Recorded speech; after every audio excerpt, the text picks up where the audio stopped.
कैथल में शूरसैनी जयंती पर कांग्रेस नेता पालाराम सैनी को स्टेज से धक्का मारकर उतारा।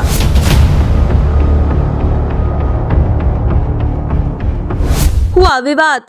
पालाराम सैनी बोले, शूरसैनी समारोह बेचा गया, सीएम का बना दिया अभिनंदन समारोह। सैनी, रिंकू सैनी जो उसका लड़का है, बापू बेटा दोनों, और जवाहर सैनी और राजेश दहिया और उसके साथ साथ और कई साथी और हैं जो मंच के ऊपर थे, जिन लोगों ने प्री प्लान आपके भाई को पालाराम को मंच पे जाने नहीं दिया और मेरी बेइज्जती, मेरी इंसल्ट करी है। बता दें कि कैथल में आयोजित महाराजा शूरसैनी जयंती समारोह सैनी समाज द्वारा धूमधाम से मनाया गया, लेकिन कांग्रेस नेता व सैनी समाज के नेता पालाराम सैनी को स्टेज पर ना चढ़ाने को लेकर विवाद हो गया। जैसा कि आप वीडियो में देख रहे हैं, किस तरह से पालाराम सैनी स्टेज पर चढ़ने के लिए जद्दोजहद कर रहे हैं, लेकिन पालाराम सैनी को स्टेज पर चढ़ने नहीं दिया गया और धक्के मारकर स्टेज से उतार दिया, जिससे आहत होकर पालाराम सैनी ने प्रेस कॉन्फ्रेंस बुलाई और बोले, कुछ लोगों ने महाराजा शूरसैनी जयंती समारोह को बेचकर सीएम का अभिनंदन समारोह बना दिया गया। उन्होंने कहा कि जिंद के जवाहर सैनी व कुछ अन्य लोगों ने इस पूरे प्रोग्राम को हाईजैक कर राजनीतिक प्रोग्राम बना दिया। वहीं पालाराम सैनी ने कहा कि जिस तरह आज उनकी बेइज्जती हुई, इससे वह बहुत डिप्रेशन में है। यदि वह सुसाइड करते हैं तो इसके जिम्मेदार जिंद के जवाहर सैनी, रिंकी सैनी, जग्गा सैनी और विजय दहिया होंगे। उन्होंने पूरे समाज का नाश करने का काम किया है। आपके भाई पालाराम ने हरियाणा में सबसे बड़ी आहुति दी थी 2,11,000 रुपए, और इस प्रोग्राम में मैं कल ही 2,21,000 रुपए का चेक दे के आया हूं, भाई ये मेरी तरफ से है। लेकिन आज जो लिस्ट बनाई गई है, उस लिस्ट में जब मैं ऊपर जाने लगा तो पुलिस वाले मुझे बोले कि पालाराम जी आपका इस लिस्ट में नाम नहीं है। मुझे बड़ा धक्का लगा। वहां पे कम से कम भी 50 लोग थे। वो बोले भी अगर पालाराम का नाम इस लिस्ट में नहीं है तो ये तो बड़ी तौहीन की बात है। पुलिस वाले मुझे भाईचारे में कहने लगे कि आप चले जाओ। मैंने कहा नहीं भाई साहब, अब मैं मुख्यमंत्री की इंतजार करूंगा, मुख्यमंत्री जी आएंगे उनके साथ जाऊंगा। मुख्यमंत्री जी आए, मैंने मुख्यमंत्री जी को कहा, मैंने कहा भाई साहब इस लिस्ट में मेरा नाम नहीं है। मुख्यमंत्री जी मेरा हाथ पकड़ के अपने साथ ले गए, उन्होंने मुझे सम्मान दिया। जैसे मुख्यमंत्री जी मंच पे चढ़ गए और मैं पीछे था, जवाहर सैनी जो जींद का रहने वाला है, जिसकी जींद के अंदर कोई स्टेटस नहीं है, कोई मान सम्मान नहीं है उस आदमी का, उस आदमी ने कमांडों को बोला भी इस व्यक्ति को आप नीचे उतारो। उसके कहने से मेरे को नीचे उतार दिया और मेरे को बाहर निकाल दिया। इतनी बड़ी बेइज्जती, और डिस्ट्रिक्ट के सैनी समाज के एक, मैं तो यही कहूंगा कि मैं सोशल हूं, मैं समाज सेवक हूं, और अब की बारी भी 2,21,000 रुपए की जो राशि मैंने दी है अपनी नेक कमाई में से, इतनी बड़ी राशि हरियाणा में किसी व्यक्ति ने नहीं दी। लेकिन मैं आपके चैनल के माध्यम से मेरे हरियाणा वासियों को, जो मेरी सरकार है, मेरी सरदारी है सैनी समाज की, मैं उनसे हाथ जोड़ के प्रार्थना करता हूं कि जिन लोगों ने आपके भाई की, आपके बेटे की बेइज्जती करी है, आप लोग उनको सबक सिखाएं, क्योंकि एक आदमी इतनी बड़ी कुर्बानी दे रहा है। मैं कोई एमएलए नहीं हूं, मंत्री नहीं हूं, मैं कोई चेयरमैन नहीं हूं, मैं एक सिंपल सा व्यक्ति हूं, छोटा सा स्कूल चलाने वाला हूं। लेकिन मेरी इस तरह से इन 7-8 लोगों ने जो तौहीन की है, जो मेरी बेइज्जती की है, मुझे बहुत महसूस हो रहा है। कई बार तो दिमाग के अंदर बड़े ख्यालात आते हैं, लेकिन क्या करूं, मजबूर हूं। अभी भी आपके सामने 2 गोली खा के आप लोगों को बाइट दे रहा हूं, नहीं तो अंदर से इतना रोना आ रहा है, इतनी ज्यादा मेरे को दिक्कत हो रही है, इतनी ज्यादा मैं परेशान हूं, मैं बता नहीं सकता, मैं सोच नहीं सकता।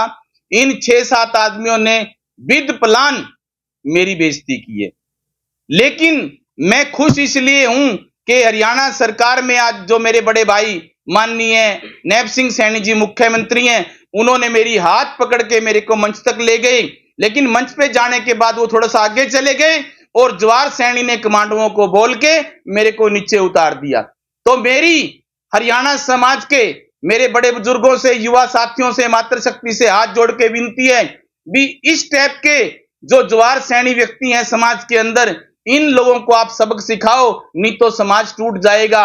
आज हरियाणा के अंदर हरियाणा के जो मुख्यमंत्री हैं वो हमारे सैनी समाज से हैं, जिनको छत्ती बिरादरी पसंद कर रही है। मुख्यमंत्री नैब सिंह सैनी जी सबको साथ लेके चल रहे हैं, पूरे हरियाणा का विकास कर रहे हैं। एकदम से मुख्यमंत्री बनते उन्होंने 25,000 युवाओं को नौकरी दी, तो ऐसे बढ़िया मुख्यमंत्री हमें दोबारा नहीं मिल सकते।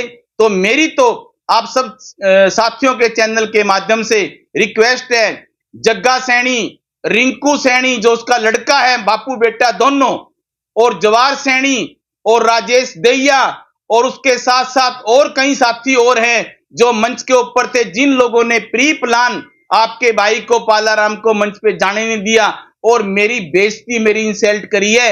और एक तरफ से तो वो कह रहे हैं कि हमने पहली पर्ची आपकी काटी है, आपसे हमने शुरुआत करी है, मेरी 2,21,000 की पर्ची काट गए, उसके बावजूद भी मेरी ये लोग बेइज्जती कर रहे हैं। तो मैं तो सैनी समाज के मेरे बड़े बुजुर्गों से हाथ जोड़ के न्याय मांगता हूं कि मुझे इन लोगों से न्याय दुआओ, और नहीं तो ये मन जो है बहुत मेरा इतना खराब है, मेरा दिल इतना खराब हो रहा है, इन लोगों ने मेरी बहुत बेइज्जती की है। आज मैं अपने आप को ठगा महसूस कर रहा हूं, मेरे समाज के अंदर ही मेरे को ठगा महसूस करने की जरूरत पड़ रही है। कुछ ऐसे लोग हैं एमसीओ के भी बेचारों के नाम धक्के से लिखे गए हैं। सवेरे 5 एमसी हैं हमारे समाज की जो शान है, उनके भी दोयों के नाम धक्के से लिखे गए हैं। ये सारी की सारी जो प्लानिंग है, जग्गा सैनी, रिंकू सैनी और जवार सैनी, ये जितनी जींद की टीम थी और ये कैथल की जो टीम थी, इन लोगों की प्लानिंग है। हमारा भाई रामजी हलवाई, जिन्होंने खाने का बढ़िया अरेंजमेंट कर रखा था, रामजी हलवाई हमारे समाज की शान है, जो हर प्रोग्राम के अंदर बढ़ चढ़ के साथ देता है। उन्होंने पूरा अरेंजमेंट कर रखा था, शायद वो रात को भी 2 बजे बेचारा सोया होगा, सवेरे फिर उठ के ग्राउंड में आ गया। तो खाने का इतना बढ़िया उसने अरेंजमेंट कर रखा था। तो मैं राम जी को आप लोगों के चैनल के माध्यम से उनका धन्यवाद भी करता हूं, हमारे समाज की शान है।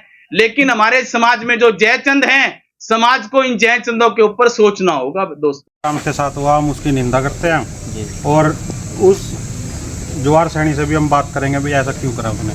जी, क्या लगता है कमी थी बहुत बड़ी है? कमी है जी, ये तो साफ दिख रहा है जी, कमी तो है ही है। तो क्या लगता है कि जो सामाजिक कार्यक्रम था, एक बड़ा महापुरुष की जयंती थी, इसको एक राजनीतिक कार्यक्रम बनाया गया? राजनीतिक कार्यक्रम बनाने में जवार सैनी का सबसे मेन रोल है। तो क्या सौगात दे के गए हैं यहाँ पर जो आपके मुख्य रूप से लोग पहुंचे? पूरे हरियाणा का बड़ा प्रोग्राम राजनीति था। करने के बाद कुछ लाभ हुआ इस कार्यक्रम में? नहीं, लाभ तो जिन्होंने करी राजनीति उन्हीं का लाभ हुआ है जी। लाभ तो हुआ ही है, वो पर्सनली लाभ ले गया अपना। हमारे चेयरमैन रह चुके करमवीर, जो आज मौके पे उनका भी पास काट दिया गया था। तो आज के प्रोग्राम में जो कि एक सैनी समाज का प्रोग्राम था, उसको एक राजनीतिक प्रोग्राम बना दिया गया। सूर सैनी महाराज का महाकुंभ था, उसको सीएम का अभिनंदन समारोह बना दिया गया। हमारा प्रोग्राम बेचा गया भाई साहब, बेचा किसने? राजेश दहिया ने, सुनील गौरियान ने, दीपक ने, उसकी समस्त टीम ने और जवार सिंह सैनी ने। हमने सभी ने कहा कि हमें किसी की मदद नहीं चाहिए, हम आर्थिक रूप से सक्षम हैं। पालाराम जैसे, कुलदीप एफसी जैसे, हमारे करमू जैसे अंकल जैसे, हमारे सभी अंकल सभी सक्षम है। हमने कहा हम खुद करेंगे जी। उन्होंने पता नहीं क्या हमारा प्रोग्राम हाईजैक करा जी एकदम उन्होंने। और जितना पालाराम जाने नहीं वाले थे वहाँ पर, उनको मैं धक्के से लगी, आपको मान सम्मान मिलेगा। किसी कारणवश मैं वहाँ पे आज पहुँच नहीं सका। नहीं, मेरे पास जैसे मेरे पास फोन है कि अंकल के साथ जबरदस्ती हुई है, धक्का हुआ है, और गणमान्य व्यक्तियों में गिनती होती है जी। चेयरमैन का चुनाव लड़ चुके हैं, लोकसभा का देखा आपने चुनाव लड़ चुके हैं। हार जीत देखो मुकद्दर की होती है, पर एक ग्राउंड के अंदर फिरना, कबड्डी के अंदर ये पैसे देते हैं, जिम एसोसिएशन में ये पैसे देते हैं, भंडारे में ये पैसे, हर एक प्रोग्राम में बढ़ चढ़ के हिस्सा लेते हैं। और इस प्रोग्राम में भी सबसे ज़्यादा दान राशि पालाराम सैनी की 2,21,000 रुपये मेरे कहने से दे गई थी जी। वो चेक पड़ा है, और जिस मुंह से मैं वो चेक लेके गया था, और आपके मीडिया के माध्यम से बता देना चाहता हूँ, वो चेक मैं अंकल का पैर पकड़ के वापस दे के जाऊँगा जी। और कुछ जो समाज का कार्यक्रम था, क्या लगता है कि उस समाज के मंच पे समाज के ही लोग बैठने चाहिए? जी, हमारी जो कैथल की टीम थी, छोटो जी समाज मंच की, तो छोटो बाहर की जो हमारी मंच, जो हमने ग्राउंड लेवल में मेहनत की, कुलदीप एमसी ने, अमरीक ने, रिंकू ने, मैंने, विशाल ने, जिन्होंने ग्राउंड पे लेवल पे काम, अंकल जी ने, सबने, उनका किसी का नाम नहीं जी। हमें पता चलता है कि रातों रात की लिस्ट ही पलट गई, आप तो वीआईपी में है ही नहीं। हम पास के लिए तरसते रहे कि हमें पास दो। देखो जी हम मेहनत करिए, अब 1.5 महीने से ना लोगों के हाथ जोड़ जोड़ के हैं कि प्रोग्राम में आना है, प्रोग्राम में आना है, और वो आए भी। आज उनका सभी का हमारे पास फीडबैक लाख लाख रुपए की पर्चियां कटी है जी। राजेश दहिया एक ठग आदमी है जिसका घर पर अब जाके देखो जी, एक टूटी हुई मोटरसाइकिल है जिसके पास, और 15 फोन ले रहा है जी। कहाँ से आया? डोल डबड़ी नहीं उसके अंदर, लीलन की शर्ट पहनता है, कहाँ से आती है? यहीं से फंडिंग कर रहे समाज को। हमारा कैथल बेच गया जी वो बंदा और जवार पूरी टीम उनकी जींद डालेगी जी, बेच कर। सुन, आज के चैनल के माध्यम से इस बात का बदला भी लिया जाएगा और उनको समाज से बहिष्कार भी किया जाएगा। और जिन्होंने हमारे पल्लाराम अंकल जी की बेइज्जती किया, एक एक पाई का हिसाब हो जाएगा आपके चलने में। जब जींद वाले कैथल आ रहे थे, जबरदस्ती होटल बुक कराए गए जी उन्होंने, बोले हमारे वीआईपी आएंगे। बताओ, एक हमारा रिंकू सैनी के अध्यक्षता में प्रोग्राम हुआ था, बेचारे का नाम नहीं लिया गया। मेरे को पता चलता है स्टेज का संयोजक बना दिया गया राजेश दहिया, जबकि कैथल में तो रिंकू सैनी था, उसका नाम क्यों नहीं लिया गया भाई? मतलब कि उसके मोटे में धर के बंदूक चलानी थी। आज सुनो, आज जैसे अंकल के अंदर रोष है ना, मेरे अंदर भी उतना ही रोष है, पर कुछ बातें ऐसी होती है पर्सनली बताई भी नहीं जाती और दिखाई भी नहीं जाती, वो तो आंखें में देखनी पड़ती है जी। तो जो इनसे नाइंसाफी है, हम अंकल के साथ तन मन से